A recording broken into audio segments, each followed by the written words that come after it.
હરની બોટકાટ મામલે મોટા સમાચાર સામે આવે છે। મૃતક શિક્ષિકાઓના પરિવારજનોએ નોંધાવી પોલીસ ફરિયાદ।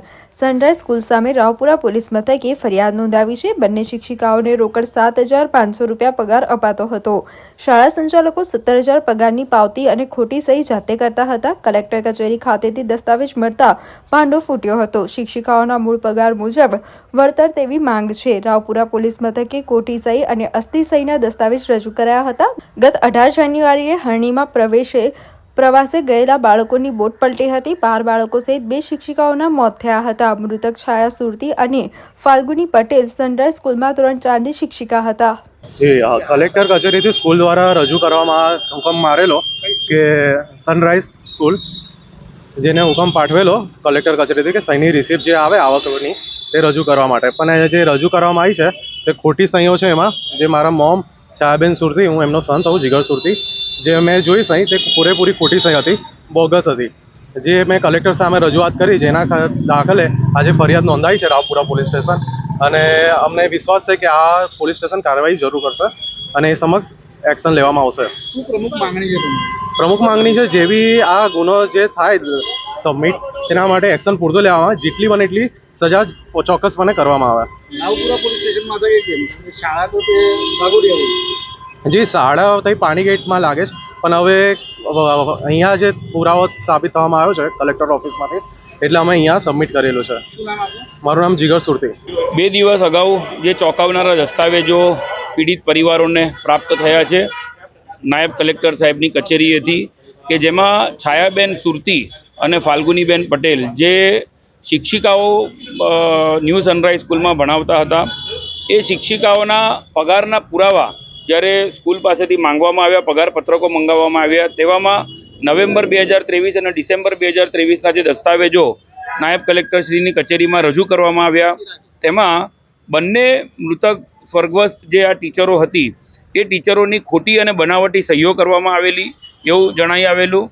જે કુદરતી સહીના લખાણો હતા એ ધ્યાને લેવામાં આવ્યા, કે જેની અંદર દેખીતી રીતે કોઈપણ પ્રકારનું FSL પરીક્ષણ કર્યા વગર બંને શિક્ષિકાઓની જે સહીઓ છે એ ખોટી અને બનાવટી હોવાનું જણાઈ આવતું હતું।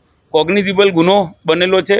દસ્તાવેજ જે છે એ રાવપુરા પોલીસ સ્ટેશનની હદ વિસ્તારમાં અમને પ્રાપ્ત થયેલો છે, ત્યાંથી જ અમને આની કોપી આપવામાં આવી છે। એટલે જ અત્રે રાવપુરા પોલીસ સ્ટેશનમાં વિગતવારની તમામ જે 6 આરોપીઓ આની અંદર સંડોવાયેલા દેખાય છે, જે દસ્તાવેજ છે એના ઉપર જે વ્યક્તિઓના નામ જણાઈ આવેલા, અને મુખ્ય આરોપી તરીકે ઋષિ વાડિયા કે જે સ્કૂલના મુખ્ય સંચાલક છે, જે આ તમામ કાર્યવાહીઓમાં હાજર રહે છે, એ તમામ 6 વ્યક્તિઓની સામે એક ગુનાહિત ષડયંત્ર રચીને શિક્ષિકાઓનો પગાર ઓછો બતાડીને અને પોતે જે જ્યારે ભવિષ્યમાં વળતરનો આદેશ થાય એ પછી કલેક્ટર સાહેબની કચેરીએથી થાય કે નામદાર ગુજરાત હાઈકોર્ટમાંથી થાય, પરંતુ એમને ઓછું વળતર ચૂકવવાનું આવે એવા બદઇરાદે આ દસ્તાવેજ તૈયાર કરવામાં આવેલો છે એવું સ્પષ્ટ થાય છે।